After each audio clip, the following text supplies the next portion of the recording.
In 2092, climate changes has destroyed most plants on the planet, making Earth nearly uninhabitable. A corporation known as the UTS builds a new orbiting home for humanity that mimics the natural processes on Earth. However, only a few chosen ones are allowed to live there, and even less than that can become citizens. Those remaining on Earth have to deal with the polluted air, high taxes, and extreme poverty. Founder of UTS Sullivan is working on making Mars a new Earth by growing genetically modified plants. He tells a bunch of reporters about all his plans, announcing that the grand opening of a Mars colony will be soon. One of the reporters calls him out because projects so far have only helped the elite and left thousands of people back on Earth, not to mention all the debris flying faster than bullets in space. Workers known as space sweepers have to risk their lives to clean that up, selling the debris later as their only income. Sullivan admits his plans aren't perfect and agrees to have a talk with the reporter in private. On Earth, Tejo is desperate to find his daughter and tries to pay the authorities with the little rice he has left to let him see the latest body that arrived to the morgue. They're used to him doing this often and take him to the morgue, but once again it's a false alarm. The next day a huge piece of debris crashes with a satellite near the solar battery charging area. A group of space sweepers hurries to get hold of it with their ships, but they're suddenly interrupted by the arrival of a ship known as Victory. Android Bub stands on top of the ship and throws a harpoon with a rope that connects to the piece of debris. Then Victory takes off, causing the other sweepers to chase after them. Bub starts rolling the rope to bring in the debris as Tiger handles the ship's machinery so it can run fast and smoothly. When the other ships get close and try to steal the loot, Captain Jang uses Victory's arm to push them away without much trouble. Then pilot Tejo makes a risky move and flies Victory around the solar panels, flying through tight spaces to escape without a chance of being followed. This causes them to almost crash against the residential area, but Tejo moves the ship just in time and they only break an antenna. Afterward they enter the factory, which is a waste management satellite. Tejo sells all the materials they've gathered, but the pay is poor, and on top of that they must pay for the antenna and the corresponding taxes. In the end, the team is left in debt. Tejo reacts badly and the clerk threatens him with a knife to calm him down. On TV, the news show a missing sign for an android called Dorothy, who was stolen from UTS 2 days ago by extremists known as Black Foxes. The girl looks innocent, but she's actually a weapon, so if civilians see her, they should call security instead of approaching her. However, Tejo doesn't pay much attention and leaves. That evening, the tension is high among the Victory crew because of their debt situation. An argument ensues and it soon becomes an actual fight that leaves the humans unconscious.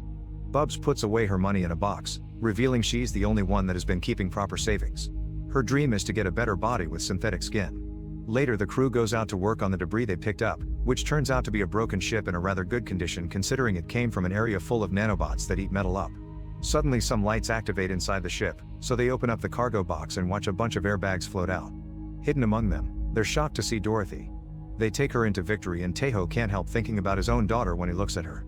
At that moment the news show the missing ad again and the crew gets scared when they hear she's a weapon, quickly running for cover when she opens her mouth. However, she's just sneezing. Then the crew runs to hide in their rooms and decide how to proceed. Tejo comes out again to try to tie her up, but as soon as she moves he gets scared and hides behind some metal. At that moment he notices she has a bag, so he grabs it and takes it with him to his room to examine its contents. There's a phone with lots of missed calls for someone named Dr. Kang and some paperwork from UTS with the same name. The crew decides to fly toward one of the residential district for non-citizens. They leave the ship but Dorothy stays behind, and when she's alone, she reveals a power that causes a dead plant to bloom. Meanwhile the crew goes to a bar and discusses what to do. Tiger tried calling the police and was left on waiting, but Tejo thinks they can make good money by selling Dorothy to the Black Foxes. An argument ensues and once they all reach an agreement, Tejo takes out a machine that distorts his voice and isn't traceable. He calls Dr. Kang and shows him a video of Dorothy, asking for $2 million in exchange for the girl. Kang immediately agrees to pay and they decide on a meeting spot.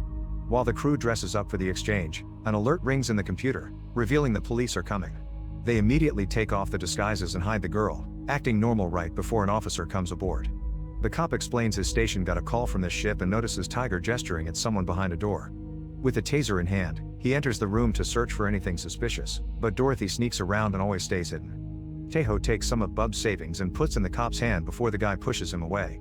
However, the cash is still in his fingers and Bub's recorded everything, so Jang threatens to report him until he leaves. Afterward Tejo and Tiger put on the costumes again and go to a club in the commercial district for the exchange. While Tiger keeps Dorothy safe in a bag, Tejo moves to meet with Kang, who surprises him from behind and checks for weapons before telling him to move. In a balcony nearby, some guards get ready to shoot. The duo meets with Tiger and Kang hands him a suitcase with the money, but when they open the bag they discover Dorothy is gone. The girl is wandering among the dancing crowd, who suddenly freezes when they notice a child. At that moment everyone's devices start showing Dorothy's missing ad and they step back in fear. The guards open fire and Tejo drags her out of the way just in time, But the shots destroy the DJ booth and chaos ensues as everyone runs away in panic. Kang keeps trying to reach Dorothy, but the running crowd pushes him along. As Taeho and Tiger keep looking for Kang, a guard notices them and fires right at them. However, Dorothy's power creates a shield that dissolves all the bullets. The guards still keep on shooting until there's not a single presence left in the room, thinking they've killed their objectives. However, the guys manage to sneak away with Dorothy and they're leaving in victory now. Since the ship has damage, they must stay in the factory. After scolding them for failing, Jang destroys Dorothy's phone because she thinks the guards used it to track them. She saved Kang's number so they can contact him with their own communicator. In the meantime, Sullivan is chatting with his scientist team about the nanobots on Mars that are trying to build plants and even an ocean. Someone brought him Dorothy's goggles from the club and he keeps staring at them as he scolds his team, saying they must find evidence that there's no hope on Earth. His veins gain a dark color as he wiggles in pain. Sometime later, Dorothy asks Taeho for scissors and uses them to cut off the tomatoes that have grown on the plant. Taeho is impressed and takes Dorothy with him to sell them to other sweepers, making some money but also bonding in the process. Afterward, it's Bub's turn to watch over Dorothy and they share makeup. While they chat, Bub's scan discovers a secret about Dorothy, but the girl changes the subject to ask about Taeho. Bubs explains Taeho was a child soldier, and for most of his life he knew nothing but violence. One day during a mission, his team killed a mother and he found a baby in the arms of the dead body. Instead of sending her to Earth like the rules said, he adopted her as his daughter. Soon he discovered that the explosion from the mission had left her deaf and he blamed himself, so from then on he wasn't capable of hurting people anymore. This caused UTS to fire him and they ended up in a poor neighborhood. One evening while Taeho was trying to make some money, his daughter wandered away. Suddenly some space debris crashed in the neighborhood, killing thousands of people and sending the others running in panic. In the chaos, Taeho couldn't find his daughter and watched in horror how part of the town flew away into space. Later the authorities explained they had about 3 years to find the body, after that there would be zero chance of recovery because the debris would be too far away. A search company could be hired to find her quickly, but he couldn't afford them. To this day Taeho is still looking for her, that's why he joined a sweeper crew. Bub's story is interrupted when some court agents find her with Dorothy. At that moment the ship's phones start ringing and Taeho tries rushing to it, but the agents stop him. A desperate Taeho just pushes them away and manages to get the call, during which he agrees to a new meeting with Kang. Unfortunately the court agent sees victory, announcing it's now property of the bank because of the crew's debt. In private, Tiger admits he doesn't want to sell Dorothy anymore because he fears what they may do to her, but Taeho needs the money to find his daughter and the crew needs to get the ship back. When Dorothy goes to the bathroom, a man follows her inside. Suddenly the crew hears her scream and they realize she's been kidnapped. The crew immediately starts looking for her and Tiger remembers the tunnels, so he jumps in there to find a man taking Dorothy away. A chase ensues and Tiger loses sight of them, but Taeho arrives just in time to take Dorothy from the kidnapper by surprise. Then the guy takes out a blade, only for Taeho to quickly bring him down with his soldier training. Unfortunately the man isn't alone and more masked criminals come out at the same time Tiger returns, angrily beating them all up in just a matter of minutes. Jang also comes and unmasks the leader, discovering the clerk that usually buys their debris. In the meantime, Sullivan is having a meeting with a reporter that called him out. Sullivan explains he doesn't choose the citizens according to their economic status, his system runs DNA tests to choose the people with the best genes. The reporter points out that UTS is draining Earth's economy and creating too much space waste, effectively accelerating Earth's death. Getting creepy, Sullivan starts describing how he saw everyone in his village die when he was young and he lost his family, so since then he promised he would make humanity better. At the same time his guards bring an unconscious black fox and drop him on the floor. Sullivan tells the reporter he'll make him a citizen if he shoots the fox, and the reporter does it after some hesitation. However, Sullivan sees this as proof the guy is trash and kills him while his skin changes color. Back to the crew, they confront the kidnappers while Dorothy rushes to the bathroom.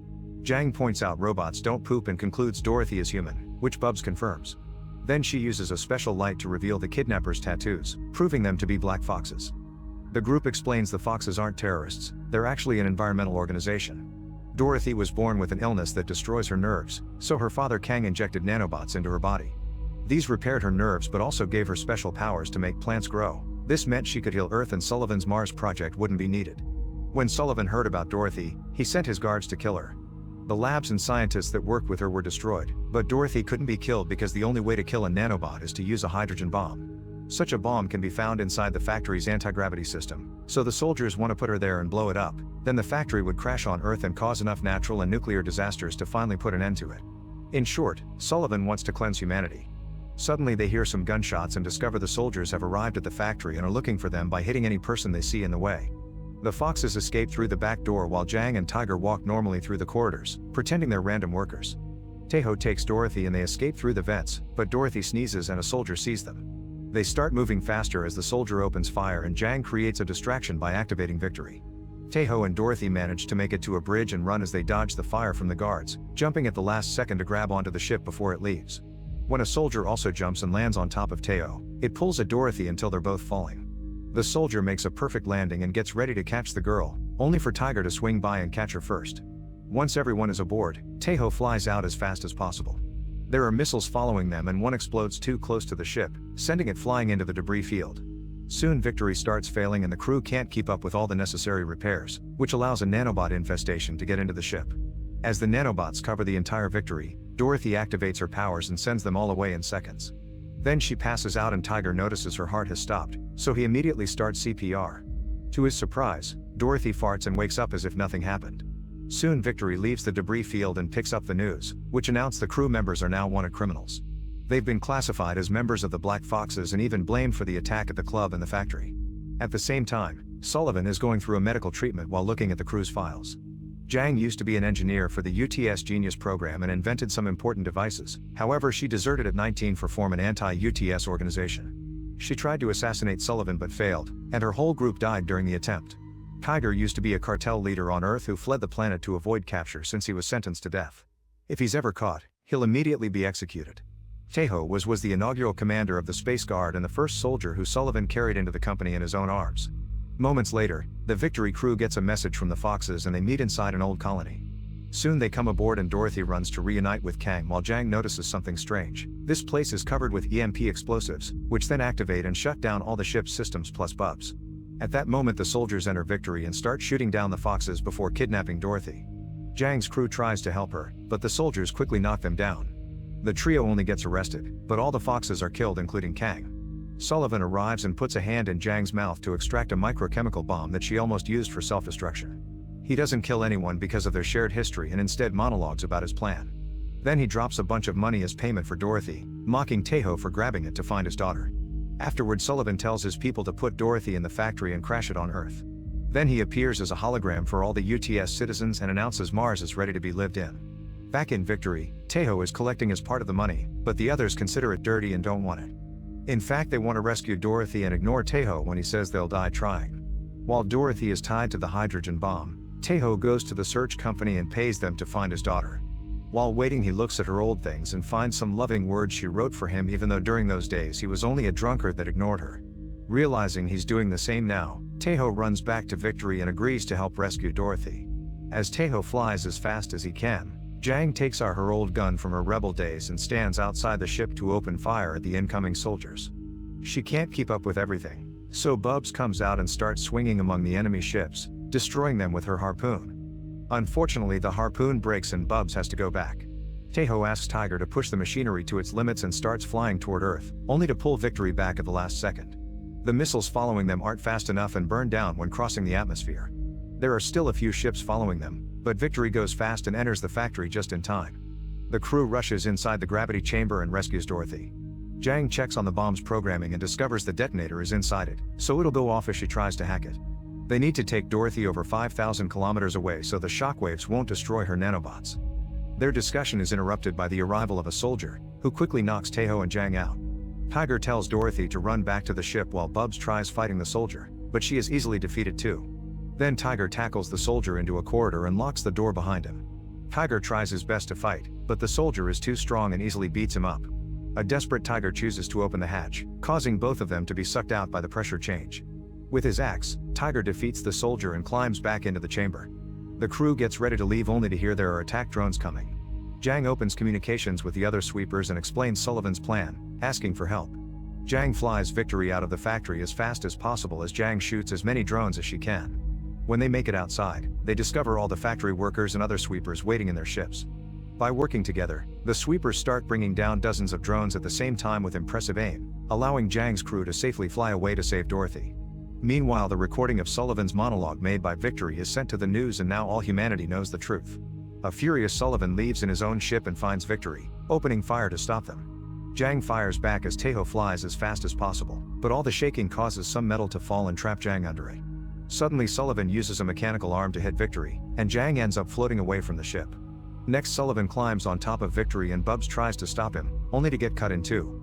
A wounded Jang manages to hold onto the ship and reaches the booster system, activating it just in time to send Victory into a flying speed that throws Sullivan off. Unfortunately, the booster doesn't last long and Sullivan reaches Victory again, breaking it open with the mechanical arms. To his shock, he finds the bomb inside. It turns out the crew took the bomb with them when they left the factory and dropped Dorothy with the other sweepers before they fled away. This way they acted as bait for Sullivan and saved everyone at the same time, even if it cost their lives. The other sweepers watch with tears as the bomb goes off, killing Sullivan and destroying Victory. At that moment, Dorothy activates her powers and controls the nanobots, which safely bring the biggest piece of Victory out of the explosion with the crew still alive inside. Sometime later, UTS apologizes for the cover-up and promises to start working on restoring Earth. The sweepers are paid very well for their heroism, so their debt is gone and Bubs finally has the body she wanted. Taeho takes Dorothy to the search company and she connects to the nanobots in the debris area, which allow her to search for his daughter's DNA. A projection of her body appears and Taeho meets her in the astral plane to say goodbye. The crew adopts Dorothy and lives like a happy family as Earth becomes green again. Make sure to subscribe and turn on notifications so you can watch more videos like this. Thanks for watching.